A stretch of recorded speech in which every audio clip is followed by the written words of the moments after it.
ఎప్పుడు every year దర్శనానికి వస్తూ ఉంటాం జనరల్గా. ఈసారి కూడా రావడం జరిగింది.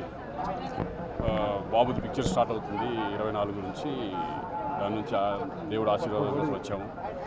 అందరికీ బాగుండాలని మనస్ఫూర్తిగా భగవంతుడు కోరుకుంటున్నాను. ఇప్పుడు నాకు నడుస్తుంది Devara and game changer 2 films, అలాగే కళ్యాణ్ రామ్ది ఒకటి, అలాగే నేను హీరోగా చేస్తున్నా ఒకటి.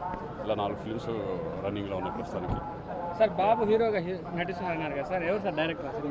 అది ప్రదీప్ అద్వైత్ అని చెప్పేసి. ప్రొడ్యూసర్స్ వచ్చి అల్లు మన అశ్విని దత్, స్వప్న వాళ్ళు. కల్కి తర్వాత మళ్ళీ ఇప్పుడు 24 నుంచి స్టార్ట్ అయిపోతుంది. అలాగే వృషభ అనే ఫిలిం మోహన్ లాల్ అండ్ రోషన్, ఈ 2 ఫిలిమ్స్ జరుగుతున్నాయి.